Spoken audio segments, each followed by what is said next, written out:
Aviso. Este vídeo es solo a modo informativo y no pretende sustituir la opinión de su médico de confianza.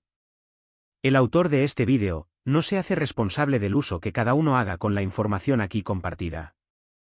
Yo no elegí estar así. Fue el destino el que me apuntó con el dedo e hizo crecer los linfomas dentro de mí. Ante eso, ¿dónde cabe la valentía?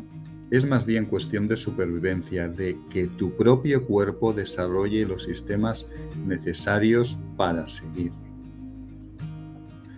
Hay una cosa que hasta el momento me ha agobiado bastante, y es la falta de información. Esto son palabras escritas por Alicia Rico Forte en su libro Nadie dijo que fuera fácil: cómo afrontar un linfoma de Hodgkin.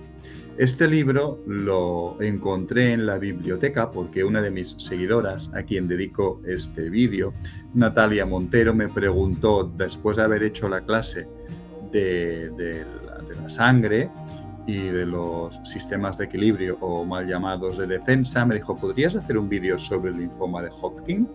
Y entonces, al documentarme, encontré este magnífico libro de esta persona que lo superó y quise utilizar las palabras de su autora para empezar este vídeo, porque al fin y al cabo lo que ocurre con la inmensa mayoría de veces es que las enfermedades generan miedo por ignorancia. Así que espero que este vídeo te ayude a disipar ese miedo. Así que, si te interesa, si quieres saber más sobre el linfoma de Hodgkin, empezamos.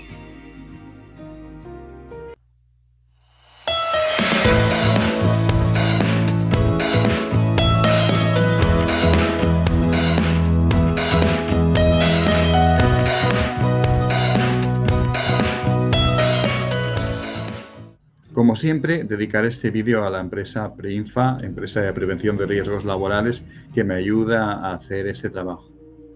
Dicho esto, vamos a empezar a explicar qué es el linfoma de Hodgkin.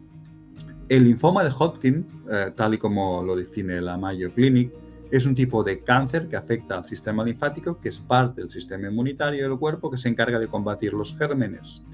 En el linfoma de Hodgkin, los glóbulos blancos, denominados linfocitos, crecen sin control, lo que provoca que los ganglios linfáticos se inflamen y que aparezcan bultos en todo el cuerpo. El linfoma de Hodgkin, que solía denominarse enfermedad de Hodgkin, es una de las categorías generales del linfoma. La otra es el linfoma no hodgkiniano.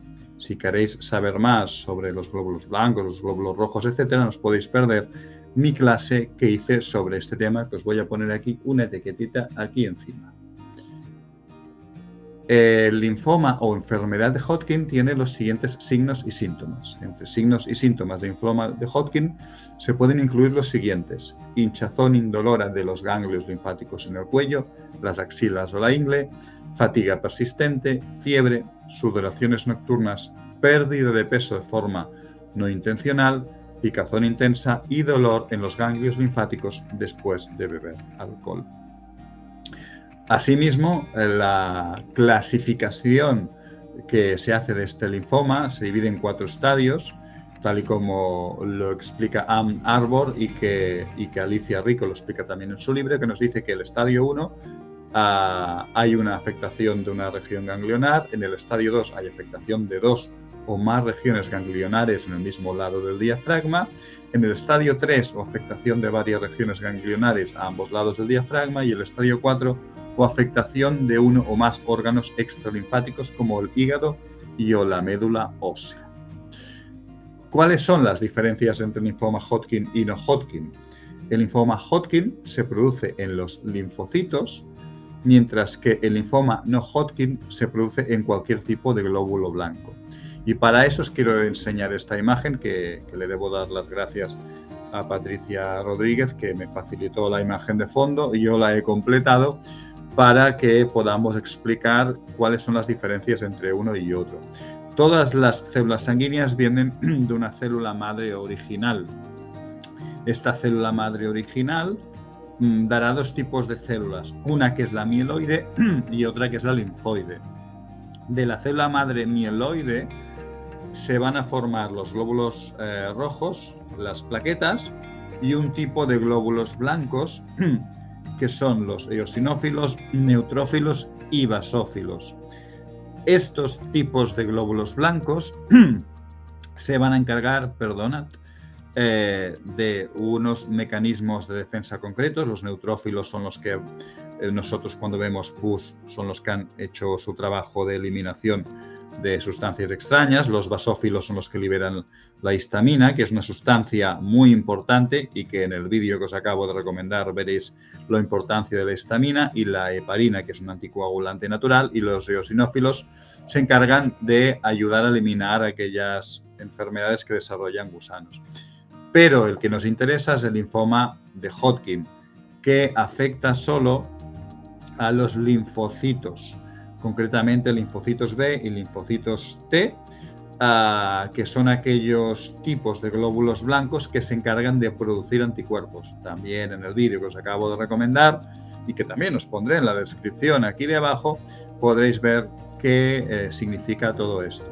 Lo importante en esta diapositiva es saber que los de la izquierda se forman en las trabéculas de los huesos, dentro de los huesos, y los de la derecha, a los que afecta el linfoma Hodgkin, acaban de madurar en los órganos linfoides. Se forman en la célula madre sanguínea, se convierten en células madre linfoides y acaban de madurar, repito, en los órganos linfoides. Y esto es importante para entender lo que vamos a ver a partir de ahora, para explorar otras posibilidades.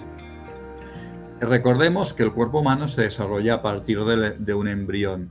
De este embrión primigenio aparecen tres capas: la más interna o endodermo, la mediana o mesodermo y la más externa o ectodermo. El ectodermo, a partir de allí se generan toda una serie de estructuras que podéis ver aquí, que no voy a repetir, que ya lo he explicado muchas veces. Del mesodermo aparecen concretamente, que es lo que nos interesa aquí ahora, los huesos y los vasos linfáticos. ¿De acuerdo? Recordemos que de los huesos es de donde se desarrolla las células madres sanguíneas, ¿de acuerdo? Y por otra parte, del endodermo aparece lo que nos interesa aquí, es el timo. Y pongo el timo porque fijaos que de los órganos linfoides, uno de ellos importantes es el timo, ¿de acuerdo? Entonces, tenemos que fijarnos en la estructura mesodermo y la estructura endodermo. ¿Y por qué nos tenemos que fijar aquí? Nos tenemos que fijar aquí porque están regidas estas dos estructuras por diferentes capas del cerebro.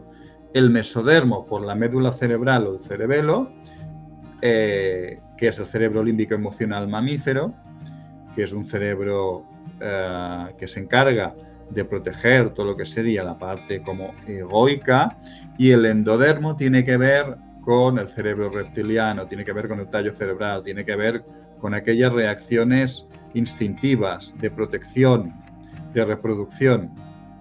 ¿Y cuáles son las señales a las que un cerebro reacciona? Especialmente lo que nos interesa del linfoma hodgkiniano es la señal del cerebelo, que es el mesodermo nuevo, que es donde aparecen estas estructuras linfáticas.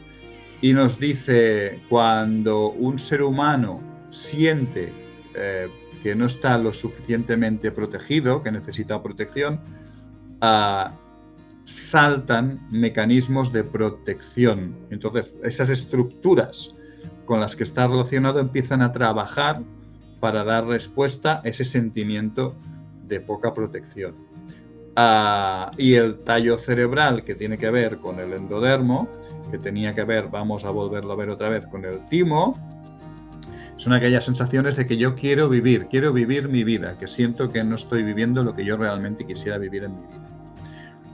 Y quiero dejar muy claro que todo lo que esto estoy diciendo no tiene nada que ver con estrés emocional o con emociones.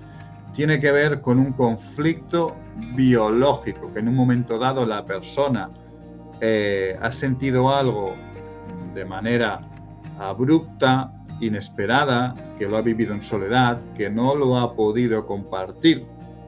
Y eso genera un conflicto biológico que concretamente en el caso de aquello que afecta a los vasos linfáticos, tal y como os decía, afectaría a la zona del cerebelo.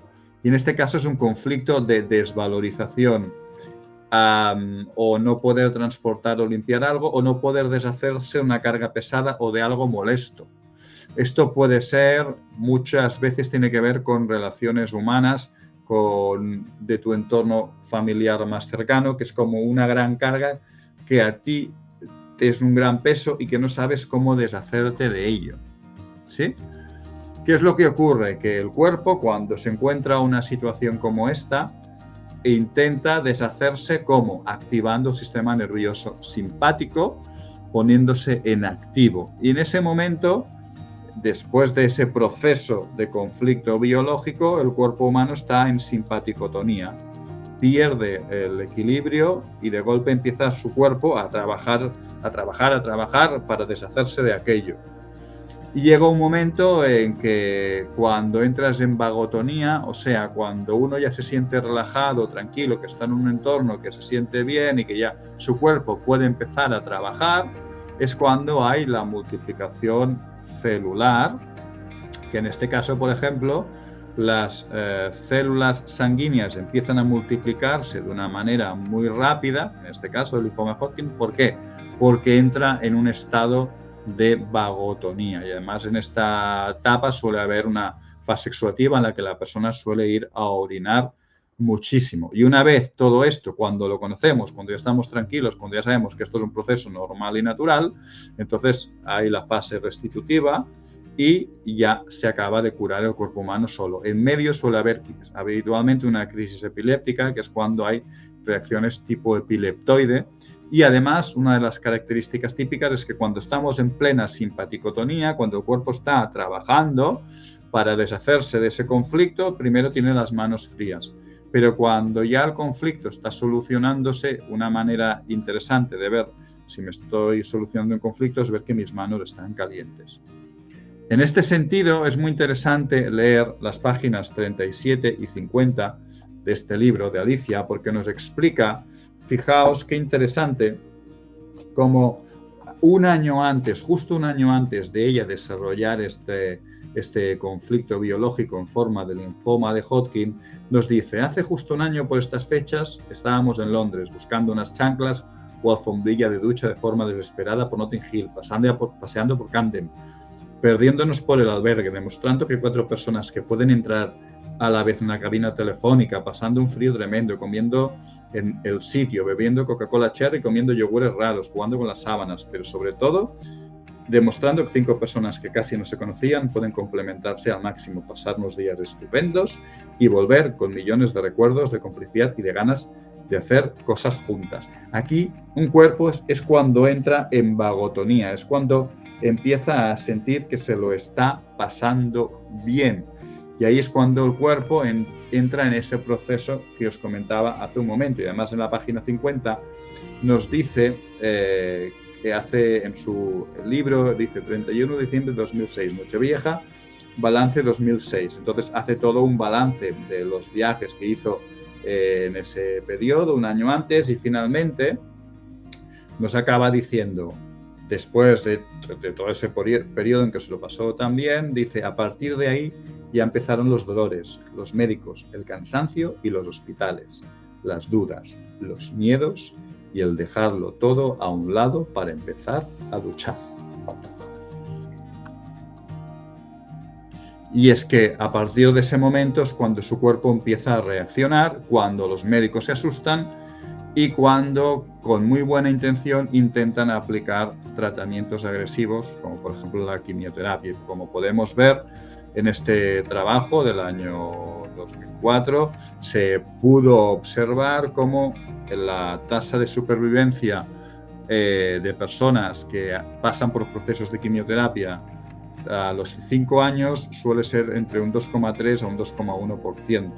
Pero concretamente, y por suerte este es uno de los tipos de cánceres que mayor grado de supervivencia tiene, la enfermedad de Hodgkin tiene un grado de supervivencia después de 5 años de un proceso de quimioterapia, y además si eres joven, como el caso de la autora de este libro, está en un 4,3% en los americanos y en un 35,8% en los australianos, o sea que es lo mismo en todo el mundo. Luego observemos que la enfermedad no Hodgkin tiene un grado de supervivencia tras 5 años de quimioterapia de 10,5.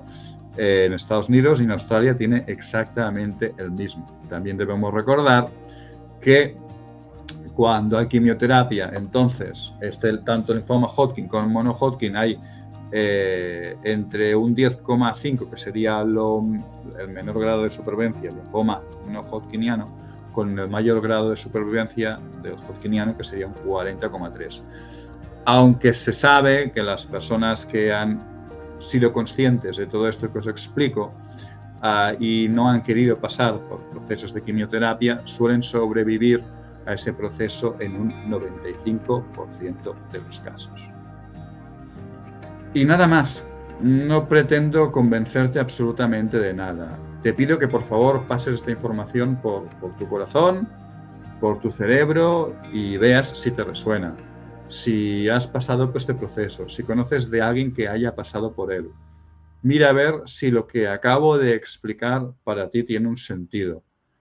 No te quiero convencer absolutamente de nada, solo te quiero dar una posibilidad más para que comprendas que las enfermedades, las disfunciones orgánicas tienen un sentido biológico. Así, esperando que este vídeo te haya ayudado y quieres no perderte ningún otro de mis vídeos, por favor, suscríbete a mi canal, dale dedito arriba, dale a todas las campanillas, así te asegurarás de no perderte ninguno de mis vídeos, y te espero en otro nuevo vídeo de este canal, Conoce tu cuerpo. Gracias. Este vídeo fue posible gracias a Preinfa, Prevención Inteligente. Y si crees que el contenido de mis vídeos está de acuerdo con tus valores de empresa y quieres colaborar también con el patrocinio de este canal para que yo pueda continuar haciendo mi labor de divulgación en temas relacionados con el cuidado de nuestro cuerpo, ponte en contacto conmigo a través de las diferentes vías de contacto: Instagram, LinkedIn o enviándome un WhatsApp al 722 425187. Gracias.